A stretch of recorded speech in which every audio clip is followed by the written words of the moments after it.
प्रथम गणेश वंदना करूं,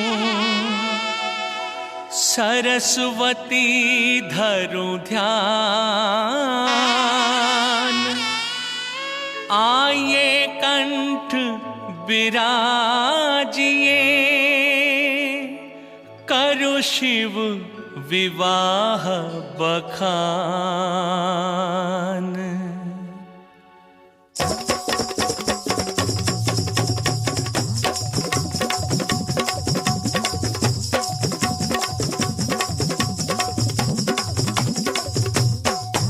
ओम नमः शिवाय, ओम नमः शिवाय, हर हर भोले नमः शिवाय। नमः शिवाय, ओम नमः शिवाय, हर हर भोले नमः शिवाय। ओम नमः शिवाय, ओम नमः शिवाय, हर हर भोले नमः शिवाय। नमः शिवाय, ओम नमः शिवाय, हर हर भोले नमः शिवाय।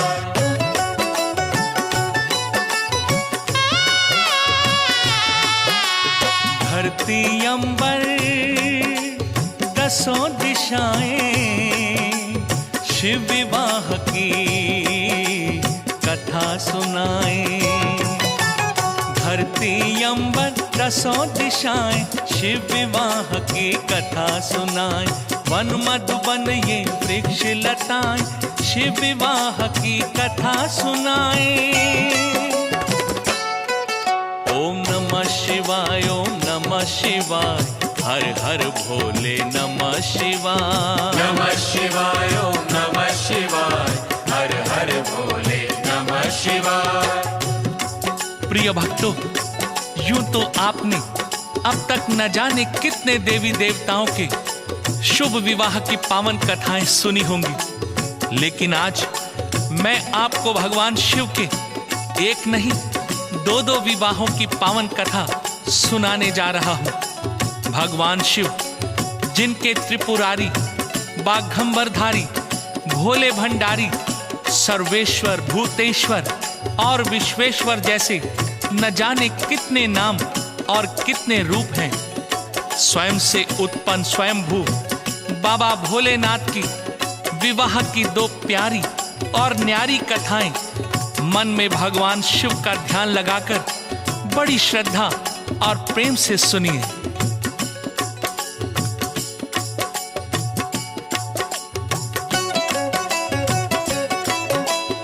एक समय की बात है, ब्रह्मा रचते थे जब ये सृष्टि। उनकी भौह से पैदा हुई तब संध्या नाम की एक युवती। तभी अचानक उनके सन्मुख सुंदर युवक एक प्रकट हुआ। झुककर उसने ब्रह्मा जी को श्रद्धा से प्रणाम किया। बोला, सृष्टिकर्ता से मुझको मेरा काम बताए। ओम नमः शिवाय, ओम नमः शिवाय, हर हर भोले नमः शिवाय। नमः शिवाय, ओम नमः शिवाय, हर हर भोले नमः शिवाय। भक्तों, युगों पुरानी बात है, जब ब्रह्मदेव सृष्टि की रचना कर रहे थे, उसी समय अचानक उनकी भौं के बीच से संध्या नाम की एक सुंदर युवती उत्पन्न हुई, जिसे देखकर स्वयं ब्रह्मा जी भी चकित रह गए। इससे पहले कि वे कुछ संभलते, उसी समय एक रूपवान युवक वहां प्रकट हुआ। उसके हाथ में 5 पुष्प बाण थे। उस युवक ने ब्रह्मा जी को पिताश्री कहकर उन्हें प्रणाम किया और कहा, पिताश्री, मुझे किसी कार्य में लगाइए। तब ब्रह्मा जी ने अपने द्वारा उत्पन्न उस युवक को कामदेव नाम प्रदान करते हुए ये कार्य सौंपा कि तुम सृष्टि के प्राणियों में मद, प्रेम और काम की भावना जगाकर सबको अपने वश में रखोगे। ब्रह्मा के निकट ही बैठे ऋषियों ने भी उसे आशीर्वाद दिया और हाथ में लिए उसके 5 बाणों में दिव्य शक्ति भर दी। और भक्तों, तभी एक घटना घटित हो गई। कामदेव ने परीक्षण हेतु अपने उन 5 बाणों को उन ऋषियों पर ही चला दिया। परिणाम स्वरूप ब्रह्मा समेत वो सारे ऋषि काम के वशीभूत हो गए और कामुक दृष्टि से उस सुंदर युवती संध्या की ओर देखने लगे। दूसरी ओर थी संध्या लज्जित, ये कैसी अनहोनी हुई। ऋषियों के संग ब्रह्म पिता की मुझ पे कामुक दृष्टि पड़ी। मुनि वशिष्ठ की आज्ञा पाके उसने तप आरंभ किया। तप उसका फलीभूत हुआ और शिव ने उसको दर्श दिया। संध्या बोली संग मेरे क्यों हुआ अनर्थ बताए। ओम नमः शिवाय, ओम नमः शिवाय, हर हर भोले नमः शिवाय। नमः शिवाय, ओम नमः शिवाय, हर हर भोले नमः शिवाय। भक्तों, शिव से संध्या की ये पूछने पर भगवान शिव ने संध्या को बताया कि कामदेव ने अपने काम बाणों की परीक्षा लेने के विचार से अपने उन पुष्प बाणों का प्रयोग तुम्हारे पिता ब्रह्मा और अन्य ऋषियों पर किया है, जिसके परिणाम स्वरूप उन ऋषियों सहित स्वयं तुम्हारे पिता ब्रह्मा ने भी तुम्हें कामुक दृष्टि से देखा। परंतु तुम इसकी चिंता न करो, समय आने पर मैं स्वयं ब्रह्मा को उनके इस कुकृत्य का दंड दूंगा। फिर उसे उद्धार का मार्ग बताते हुए कहा, इसी पर्वत के नीचे मेघा ऋषि एक महान यज्ञ कर रहे हैं। तुम वहां पहुंचकर अपने आप को यज्ञ अग्नि को समर्पित कर दो। ऐसा करने से तुम उनकी कन्या बनोगी। फिर जब तुम हिमालय पर कठोर तप करोगी तो त्रेता युग के प्रथम भाग में राजा दक्ष की कन्या होकर योग्य वर को प्राप्त करोगी। शिव जी के कहे अनुसार संध्या मेघा ऋषि के आश्रम में पहुंची और यज्ञ से निकलने वाली लपटों में कूद पड़ी। अग्नि ने उसे जलाकर सूर्य मंडल में प्रवेश करा दिया, जहां सूर्य ने उसे अपने रथ पर स्थान दिया, जिससे संध्या का ऊपरी भाग रात्रि बना और नीचे तथा बीच का भाग सुबह व शाम की लाली बना। फिर एक निश्चित समय पर मेघा ऋषि का यज्ञ पूर्ण हुआ।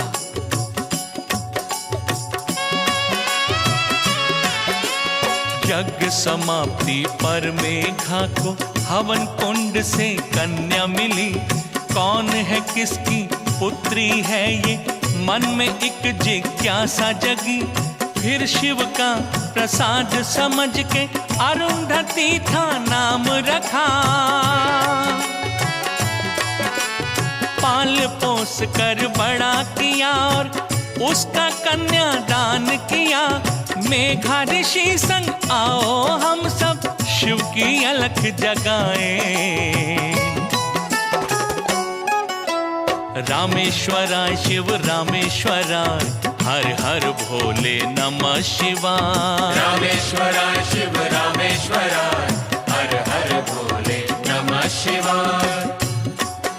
भक्तजनों, ब्रह्मा जी की भौं से जन्मी संध्या नाम की युवती के आरंभ ने तो सुखद अंत पा लिया, परंतु कामवश होकर ब्रह्मा जी ने अपनी ही इस पुत्री पर कामुक दृष्टि डालकर जो अपराध किया था उसे देवादिदेव महादेव भुला न सके। इसके लिए उन्होंने ब्रह्मा जी को कटु शब्द कहकर उन्हें इतना लज्जित और अपमानित किया कि ब्रह्मा जी उसका कोई उत्तर न दे पाए। भक्तों, भगवान शंकर तो अपना कर्तव्य निभाकर चले गए, लेकिन ब्रह्मा जी अपने इस अपमान को वर्षों तक नहीं भुला पाए। प्रभु आशुतोष से इस बात का प्रतिशोध लेने की भावना का विष उनकी श्वासों में घुलता रहा और उन्होंने निर्णय लिया कि जब तक शिव जी को इस काम के वश करवा करके उनसे कोई स्त्री ग्रहण नहीं करवा लूंगा, तब तक मैं शांति से नहीं बैठूंगा। तब अपने इस निर्णय को अंतिम रूप देने के लिए ब्रह्मा जी कामदेव से मिले। कामदेव तुम पुत्र हो मेरे, अपने पिता की आज्ञा सुनो। काम मुक्त है शिव का तन मन, उनमें काम का जाल बुनो, साथ रति को लेकर जाओ, प्रेम की ऐसी क्रीड़ा करो।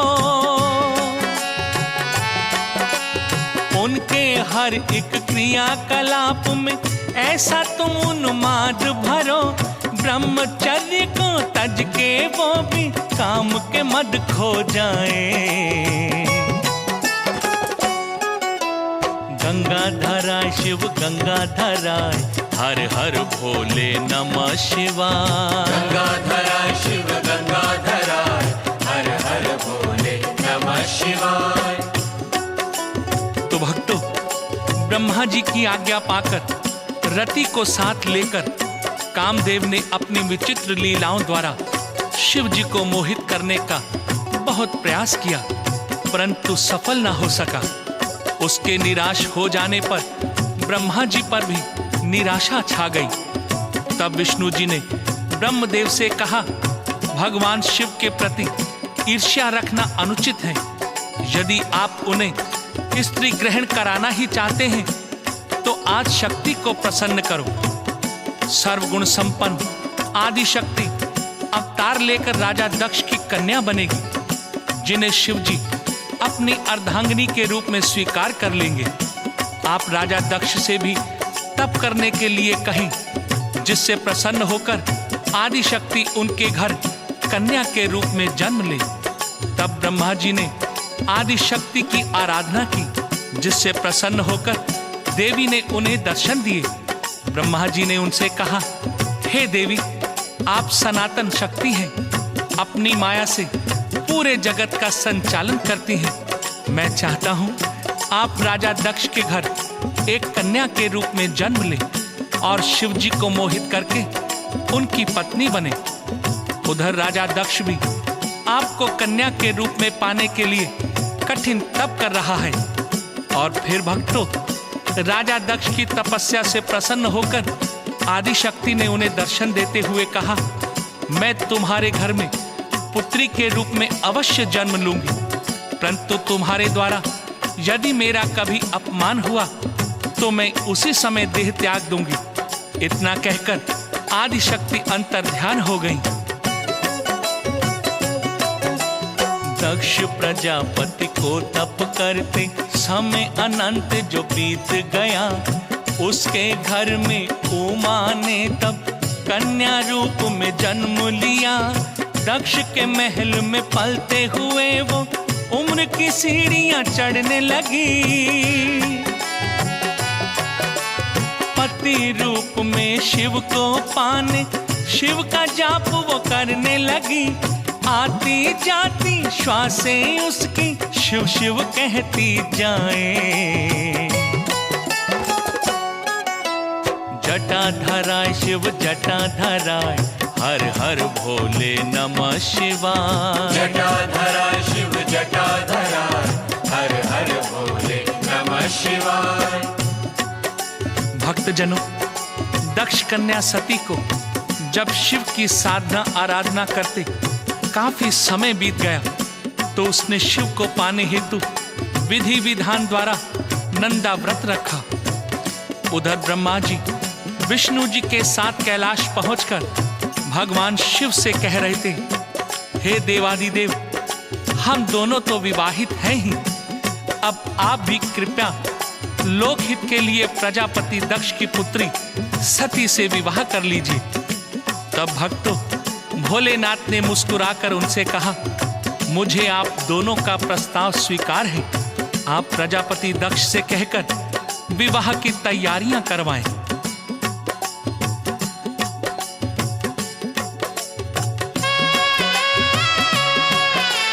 शिव आज्ञा से ब्रह्मा विष्णु दक्ष के महलों में आए।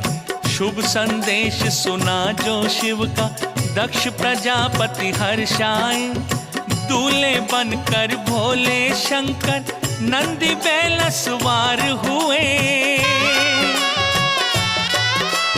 धूत अवधूत है बने बराती, भूत पिशाच भी साथ चले।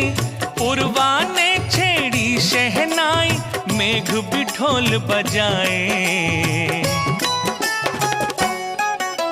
सोमेश्वराय शिव सोमेश्वराय, हर हर भोले नमः शिवाय। सोमेश्वराय शिव सोमेश्वराय, हर हर भोले नमः शिवाय। तो भक्तों, इस तरह एक शुभ दिन, शुभ मुहूर्त में दक्ष प्रजापति ने अपनी पत्नी वीरनी के साथ मिलकर कन्यादान किया। सती और शिव का शुभ विवाह संपन्न हो गया। तीनों लोक में खुशियां व्याप्त हो गईं। कण कण जैसे मंगल गान गाने लगा था। पूरा वातावरण शिवमय होकर आनंदित हो उठा था। उसके उपरांत सती के साथ शिव कैलाश पर्वत पर आ गए।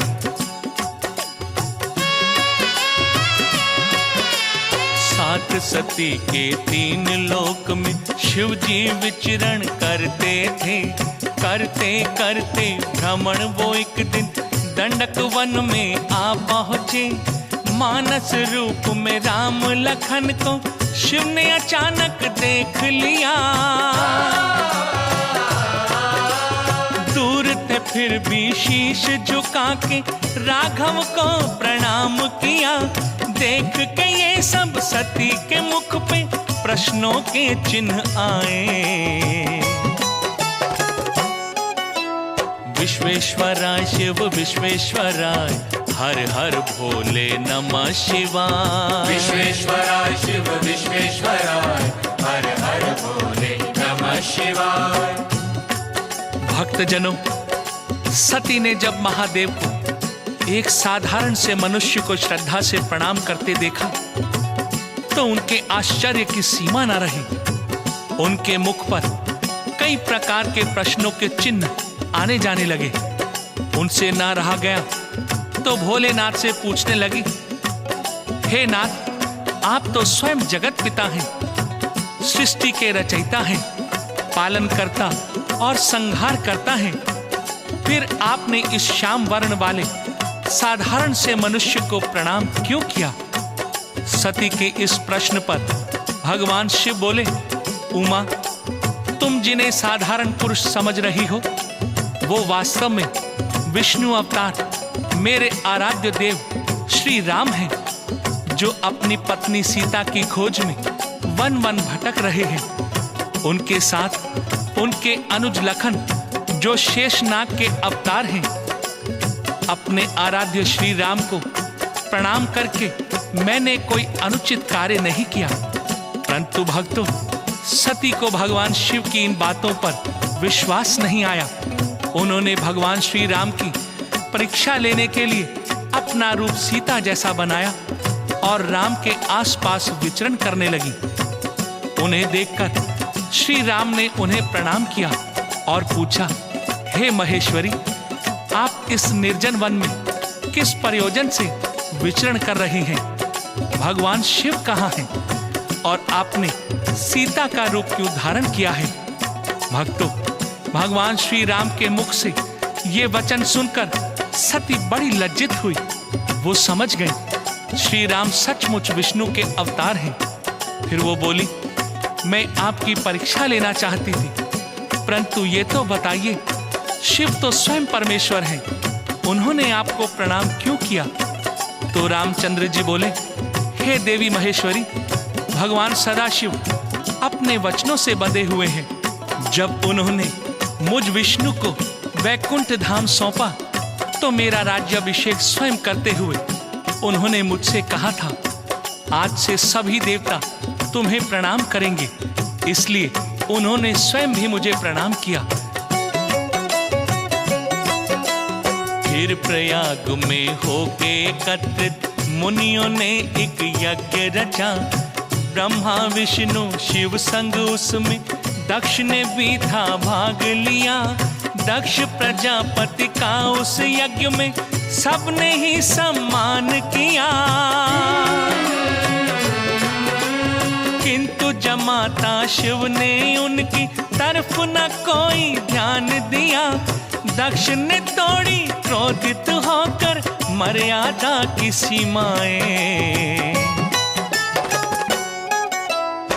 कोटेश्वराय शिव कोटेश्वराय, हर हर भोले नमः शिवाय। कोटेश्वराय शिव कोटेश्वराय, हर हर भोले नमः शिवाय।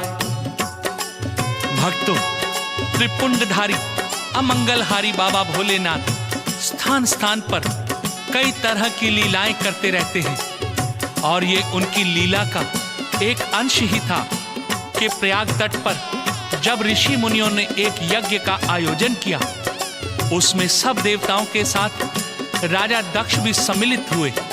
सब ऋषि मुनि देवों ने राजा दक्ष को सम्मान दिया, परंतु शिव शंकर ने जानबूझकर अपने श्वशुर का अभिवादन करना तो दूर, उनकी तरफ ध्यान ही नहीं दिया। और भक्तों, फिर वही हुआ जिसका भोलेनाथ को पूर्व अनुमान था। राजा दक्ष ने अत्यंत क्रोधित होकर शिव शंकर को अपशब्दों में बहुत ही भला बुरा कहते हुए उनसे सभी लौकिक संबंध तोड़ दिए। फिर शिव को अपमानित करने के लिए उन्होंने एक विशाल यज्ञ का आयोजन किया, जिसमें उन्होंने तमाम ऋषि मुनि और देवताओं को तो बुलाया, लेकिन शिव और अपनी पुत्री सती को आमंत्रित नहीं किया। परंतु सती को जब यह ज्ञात हुआ कि उसके पिता ने उसे व उसके स्वामी को यज्ञ में नहीं बुलाया, तो उन्होंने दुखी होकर शिव से इसका कारण पूछा। तो शिव बोले,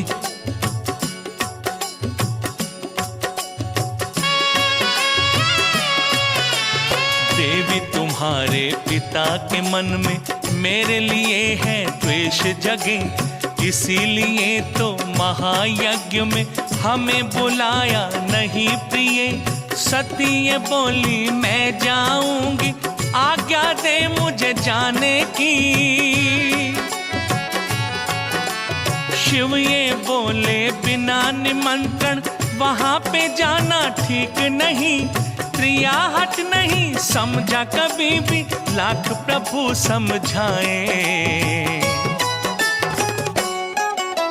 सिद्धेश्वराय शिव सिद्धेश्वराय, हर हर भोले नमः शिवाय। सिद्धेश्वराय शिव सिद्धेश्वराय, हर हर भोले नमः शिवाय।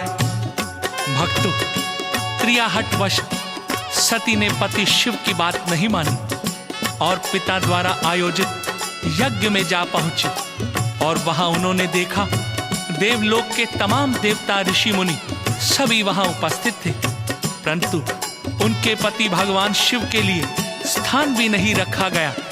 तो सती से ना रहा गया। उन्होंने अपने पिता से शिव जी को न बुलाने का कारण पूछा। तब दक्ष ने क्रोधित होकर कहा, तेरा पति शमशानवासी, भस्मधारी, भांग दत्तूरे का सेवन करने वाला, लंपट, कपटी, बहुरूपिया, भूत प्रेतों का राजा और अमांगलिक है, इसलिए मैंने उसे इस मंगल कार्य में भाग लेने के लिए आमंत्रित नहीं किया। और तू भी बिना बुलाए इस यज्ञ में क्यों चली आई है? मैं उस आडंबर करने वाले डमरूधारी, निर्धन, भिखारी शिव से और तुझसे अपने सारे संबंध तोड़ चुका हूं। निशाचरों के उस संगी साथी से मेरा अब कोई नाता नहीं।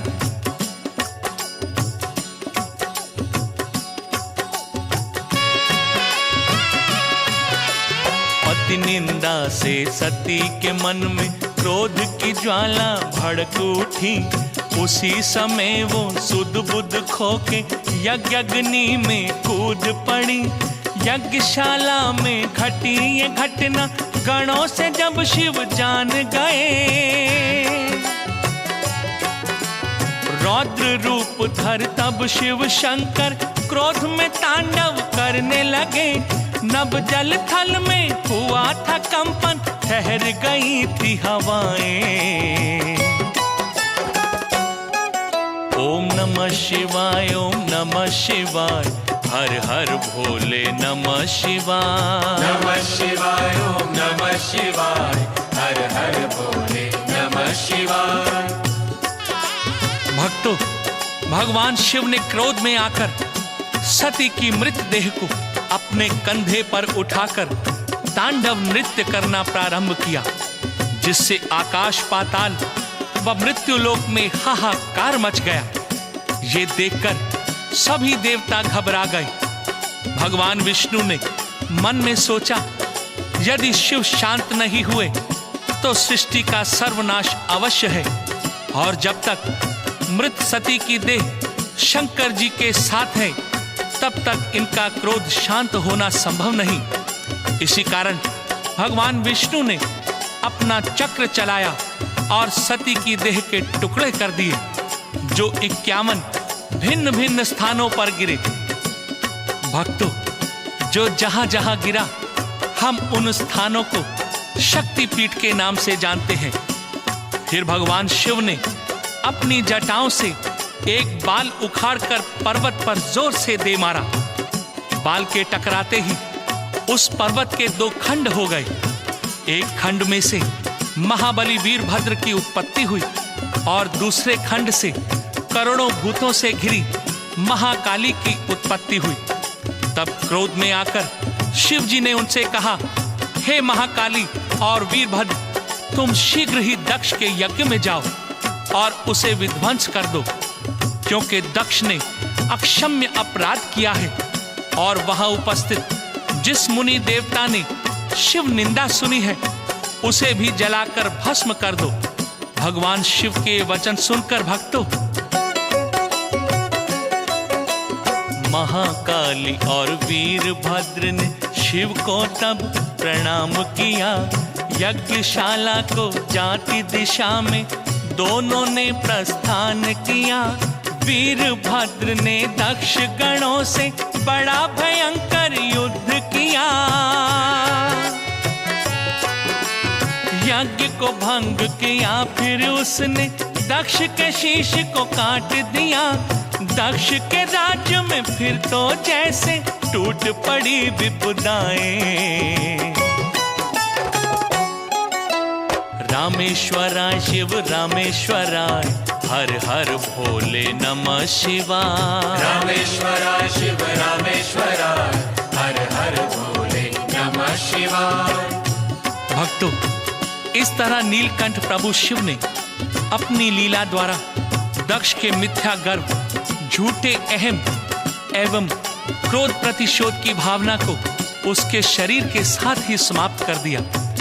जिस महायज्ञ को रचकर उसने शिव का अपमान किया था, उस यज्ञ को वीरभद्र व देवी महाकाली द्वारा भंग कर दिया।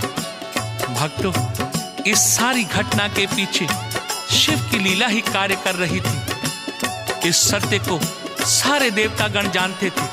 अतः ब्रह्मा सहित सभी देवता कैलाश पर्वत पर गए और वहां पुष्पलोचन शिव जी की स्तुति करते हुए उनसे विनती स्वरों में बोले, हे दया के सागर, हे गंगाधर, हे सर्वेश्वर, हमने यज्ञ स्थल पर दक्ष द्वारा आपकी निंदा सुनी।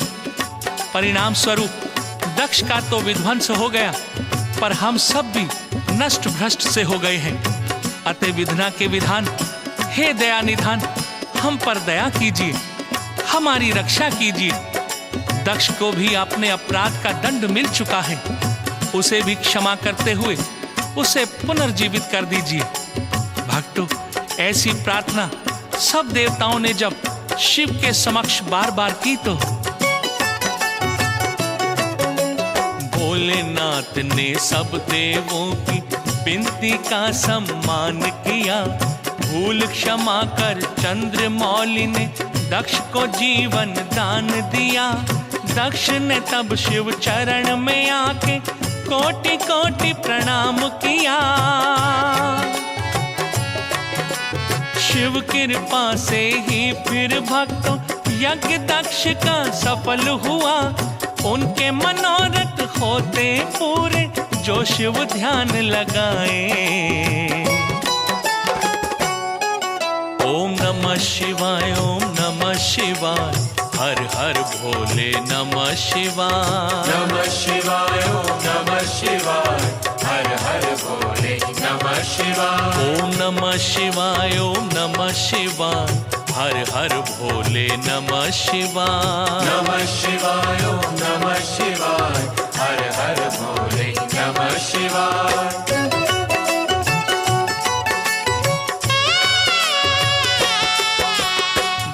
धरती अंबर दसों दिशाएं शिव विवाह की कथा सुनाए। धरती अंबर दसों दिशाएं शिव विवाह की कथा सुनाए। वन मधुबन ये वृक्ष लताएं शिव विवाह की कथा सुनाए।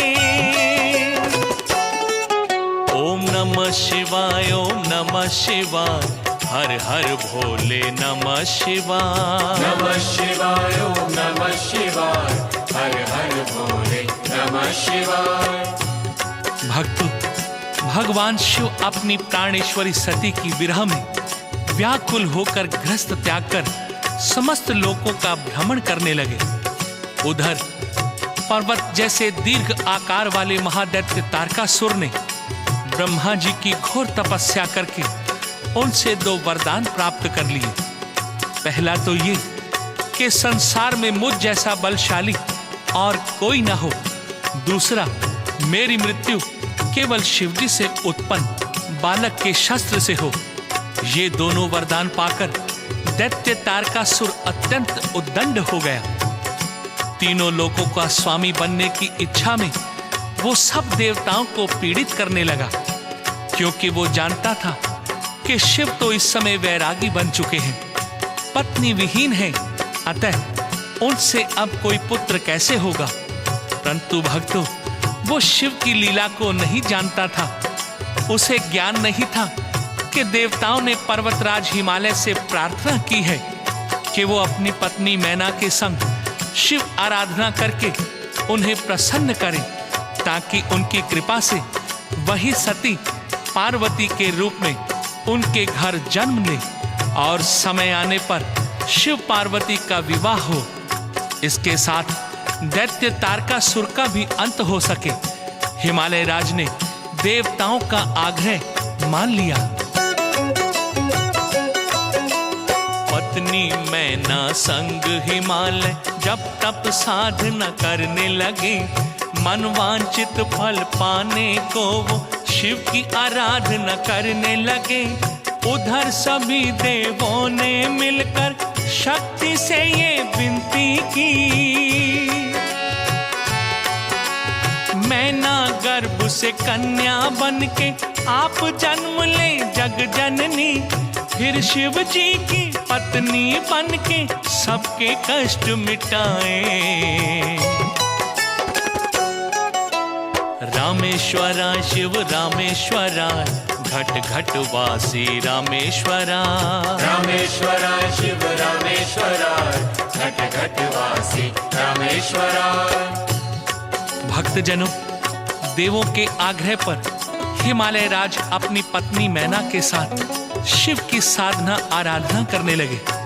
उसके बाद देवताओं ने भी आदि शक्ति की स्तुति करके उन्हें प्रसन्न किया और प्रार्थना की, हे माता जगत जननी, आप लोक कल्याण हेतु पर्वतराज हिमालय के घर पार्वती के रूप में जन्म लें और भगवान शिव की अर्धांगिनी बनकर तीनों लोकों का उद्धार करें। भक्तों, महेश्वरी ने देवताओं को आश्वासन दिया कि ऐसा ही होगा और फिर वो शुभ समय भी आ गया।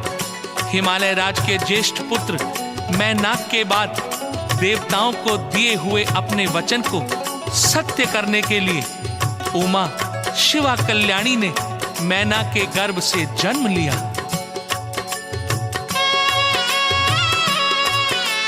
फिर एक शुभ दिन सब देवों पे शक्ति ने उपकार किया।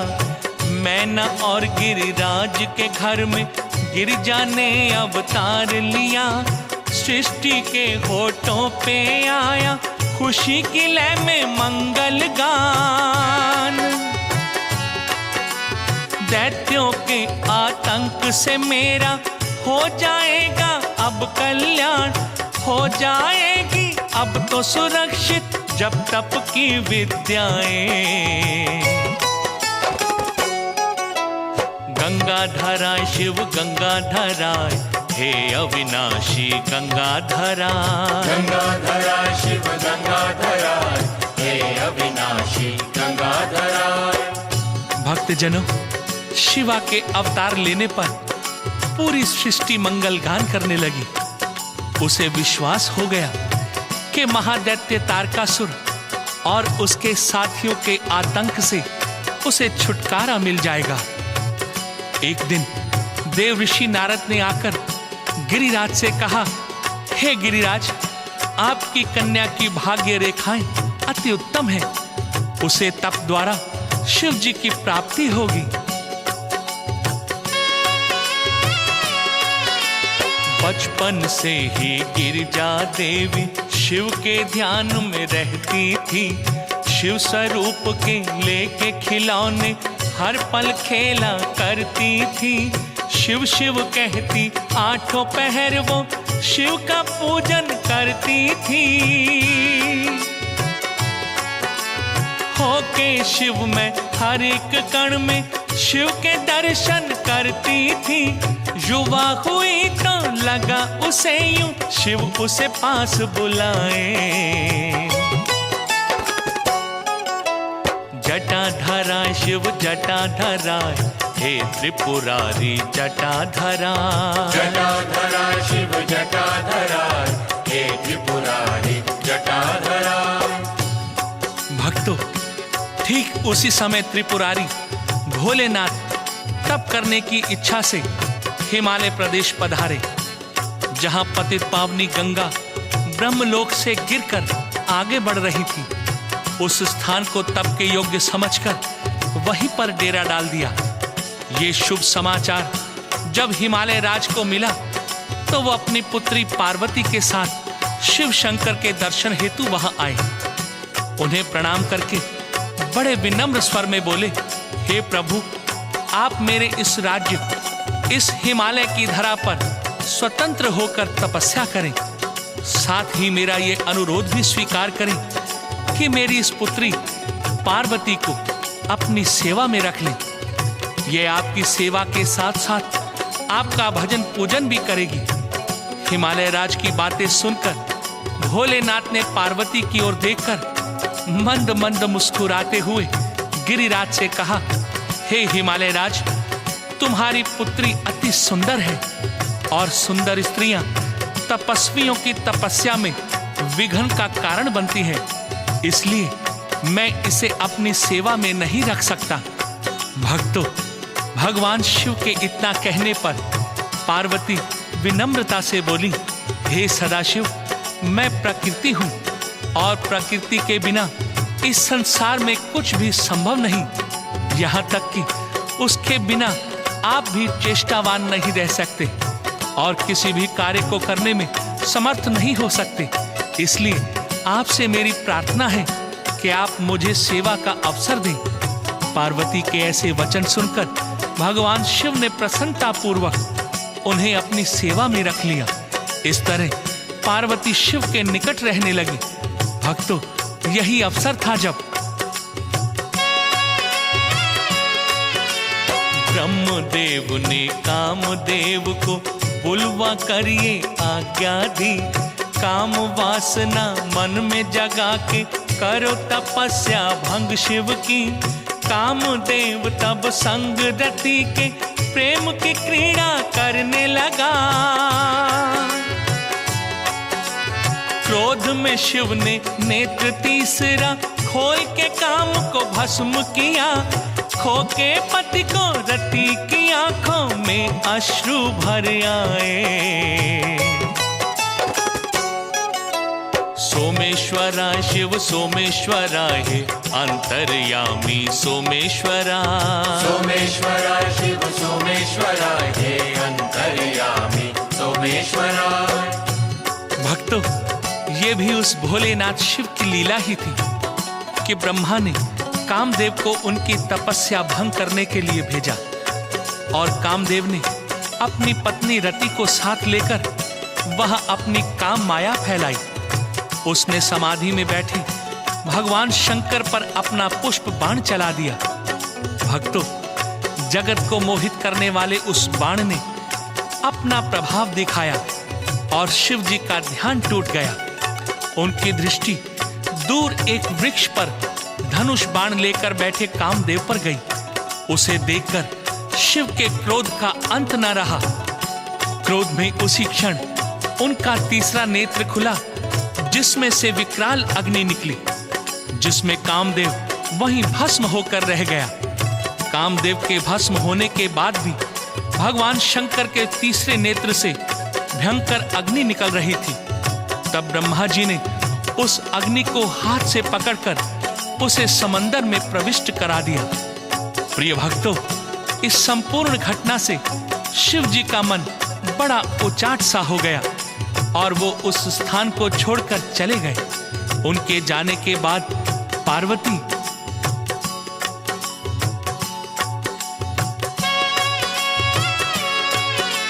शिव जो गए तो शिवा का मन बिरहा अग्नि में जलने लगा।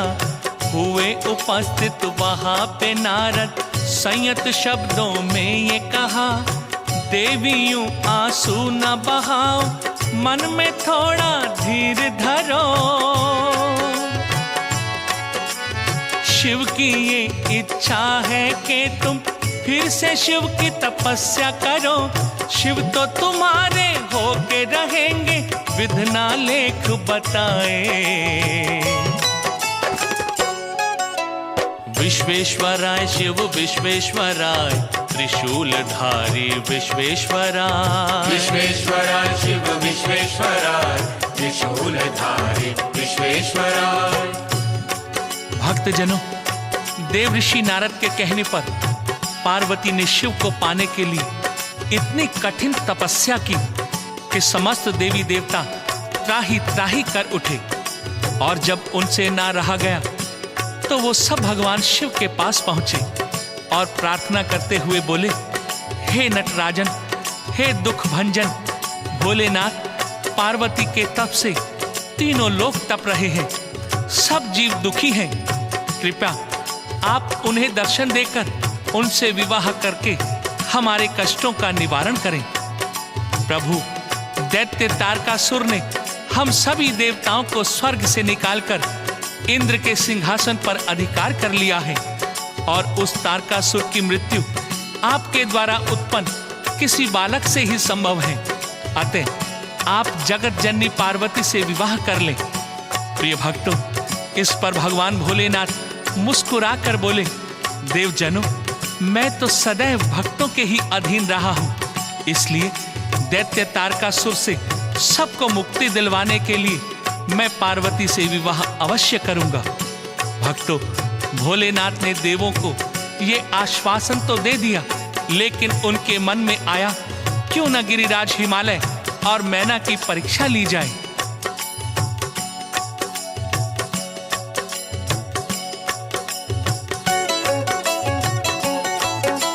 शिव ने नट का रूप धरा, गिरिराज के सन्मुख प्रकट हुए।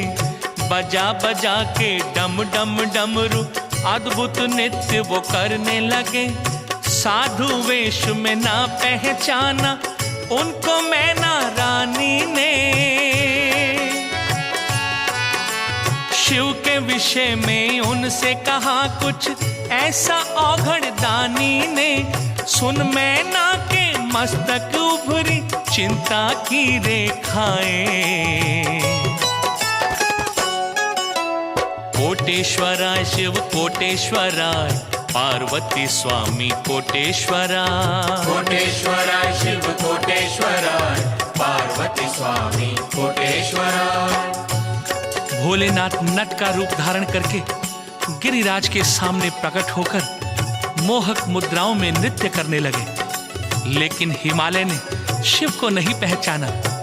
फिर भगवान शंकर साधु वेश में मैना रानी के पास आए और बोले, सुना है तुम अपनी सुंदर सी कन्या का विवाह एक निराश्रित, विचारहीन, कुलहीन बूढ़े बैल की सवारी करने वाले भिक्षुक शिव से करने वाले हो।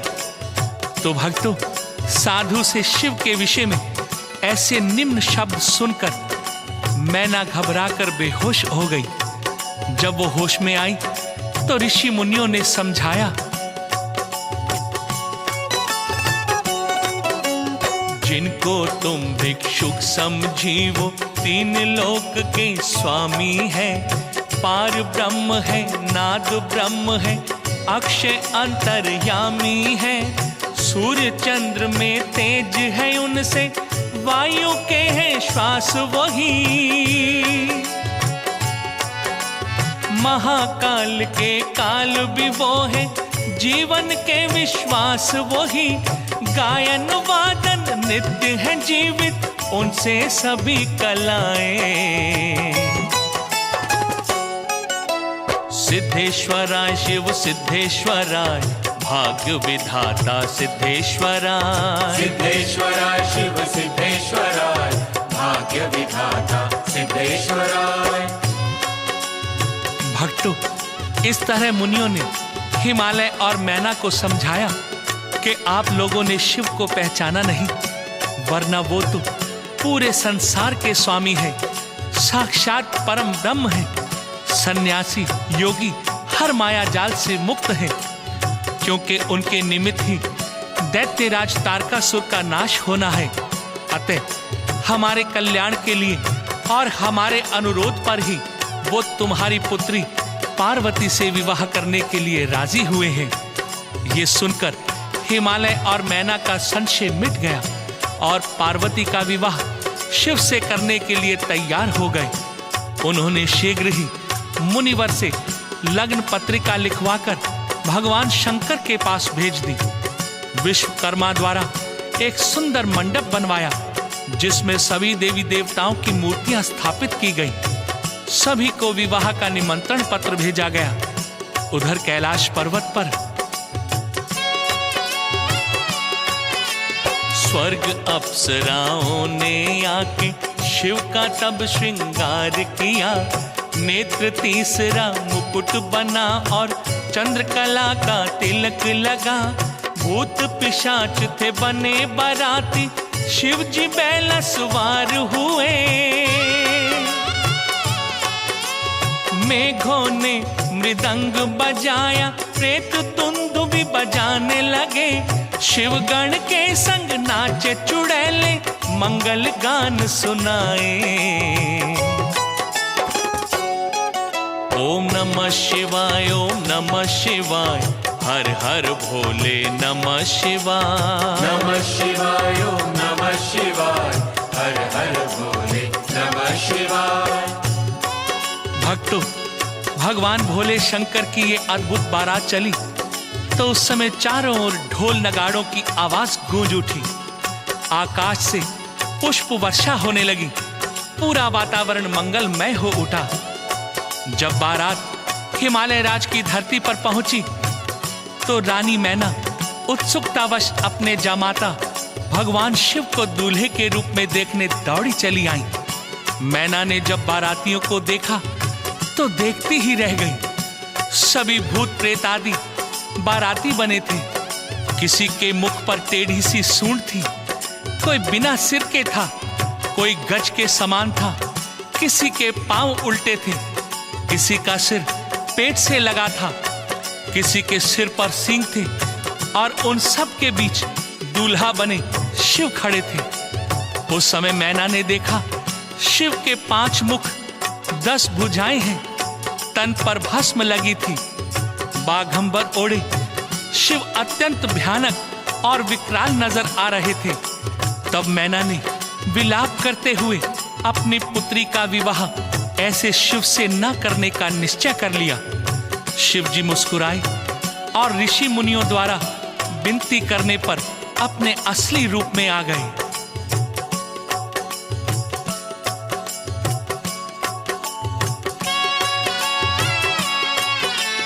शिव का सुंदर रूप जो देखा होके चकित रह गई मैना। हो गई हर्षित पलक झपकना, भूल गए उसके नैना। वृषभ सवार थे भोले शंकर, तन पे आभूषण सुंदर। शिव चरणों में 8 सिद्धियां होती थी दृष्टि गोचर। माया ठगनी नतमस्तक थी शिव के दाएं बाएं। गंगाधरा शिव गंगाधरा, हर हर भोले गंगाधरा। गंगाधरा शिव गंगाधरा, हर हर भोले गंगाधरा। भक्तों, भगवान शंकर के इस मोहक रूप को देखकर मैना देवी अत्यंत प्रसन्न हुई। विभिन्न प्रकार के आभूषण पहनकर जब पार्वती विवाह मंडप की ओर बढ़ी तो शिव ने उनकी ओर देखा। उन्हें प्रजापति दक्ष की कन्या सती की याद आ गई। शिव और पार्वती विवाह मंडप में बैठे तो उसी समय हिमालय राज ने सदाशिव से कहा, हे प्रभु, आप अपने कुल का नाम और गोत्र बताएं ताकि ब्राह्मण जन संकल्प पढ़ सकें। इतने में देव ऋषि नारद बोल उठे, हे राजन, इनके कुल और गोत्र के विषय में तो ब्रह्मा और विष्णु भी नहीं जानते। ये अजन्मे, अजर, अमर, अनादि और अनंत हैं। हे हिमालय राज, शिव सत्य, नित्य और नादमय है। इनका कोई रूप स्वरूप, कुल गोत्र नहीं है। ये स्वयं भू है। ये सुनकर हिमालय राज की शंका का निवारण हुआ और शिव पार्वती के शुभ विवाह का मंगल कार्य आरंभ हुआ।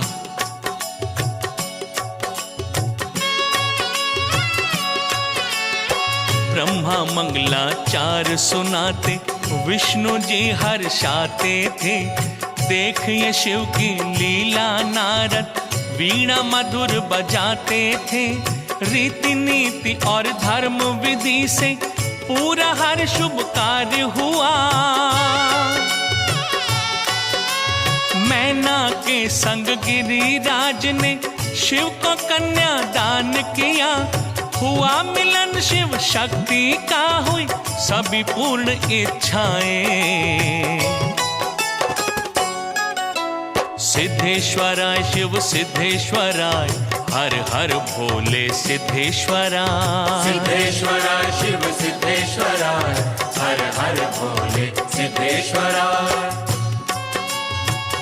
भक्तों, जब शिव पार्वती का विवाह संपन्न हो गया, ठीक उसी समय कामदेव की पत्नी रति विलाप करती हुई वहां पर आ पहुंची। रोते हुए करुण स्वर में बोली, हे देवादिदेव महादेव, मेरे पति की उस भूल को अब भुला दीजिए। उन्हें अपने अपराध का दंड मिल चुका है।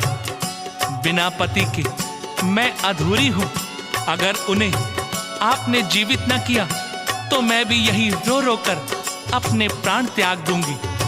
भक्तों, रति की ये करुण पुकार सुनकर भगवान शंकर ने सोचा कि कामदेव को उसके अपराध का दंड मिल चुका है, उसे जीवन दान देना ही होगा।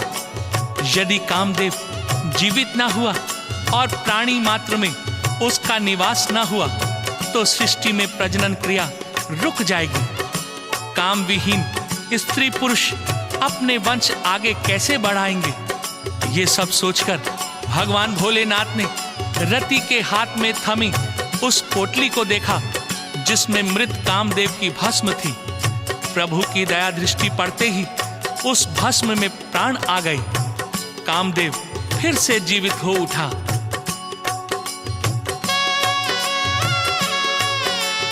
विदा की पावन बेला आई, विचलित हो गई मां मैना। पुत्र वियोग से गिरिराज संग उसके भर आए नैना। पुत्री पराया धन होती है, मुनियों ने उसे समझाया। बड़भागी है गिरजा जिसने शंकर जैसा वर पाया। दो आशीष इन्हें तुम अपना, सृष्टि को आगे बढ़ाए। सोमेश्वराय शिव सोमेश्वराय, हर हर भोले सोमेश्वरा। सोमेश्वराय शिव सोमेश्वराय, हर हर भोले सोमेश्वरा। भक्तों, हिमालय राज ने एक सजी हुई पालकी में पुत्री गिरिजा को शिव शंकर के साथ आदर व स्नेह पूर्वक विदा किया। पार्वती सहित शिव कैलाश पर्वत पर आ गए। भक्तों, भगवान शिव द्वारा एक बालक उत्पन्न हुआ जिसका पालन कृतिकाओं ने किया और विश्वामित्र ने उसका जात संस्कार किया। सदाशिव भगवान भोलेनाथ ने उसे रत्न जड़ित सिंहासन पर बिठाकर उसे कार्तिकेय नाम प्रदान करते हुए उसका अभिषेक किया। भगवान शिव द्वारा उत्पन्न इसी महाबली महावीर कार्तिकेय ने पिता का आशीर्वाद व समस्त देवों से शस्त्र ग्रहण करके समय आने पर दैत्य सम्राट तारकासुर का वध किया। समस्त देवी देवता असुरों के भय बंधन से मुक्त हो गए। जिस उद्देश्य से भगवान शिव और पार्वती का विवाह हुआ था, शिव शक्ति का मिलन हुआ था, वो उद्देश्य भी संपूर्ण हुआ।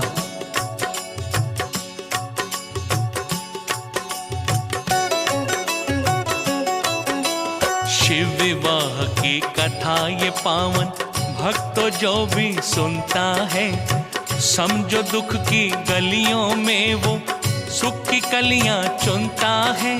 शिव की पूजा अर्चना करके जो शिव नाम को ध्याता है, शिव में होकर शिव में खोकर वो शिव धाम को जाता है। होता सकारत जीवन उसका, रोग सभी मिट जाए। ओम नमः शिवाय, ओम नमः शिवाय, हर हर भोले नमः शिवाय। नमः शिवाय, ओम नमः शिवाय, हर हर भोले नमः शिवाय। प्रिय भक्तों, भगवान शिव के अनंत नाम और रूप के साथ उनकी लीलाएं भी अनंत और अपरंपार हैं। उनका पार आज तक कोई नहीं पा सका। किसी भी प्राणी की वाणी में इतनी शक्ति नहीं कि वो शिव की लीला का अधिकार पूर्वक वर्णन कर सके। फिर भी मैंने सीमित शब्दों में अपनी बुद्धि अनुसार उस असीम बुद्धि शुद्धि के दाता सर्वज्ञाता भगवान शिव के विवाह की ये शुभ कथा सुनाने का प्रयास किया है। अगर मुझसे भूले से भी कोई भूल हो गई हो या कोई त्रुटि रह गई हो तो अज्ञानी, अबोध व भगवान शिव का एक तुच्छ भक्त जानकर क्षमा करें।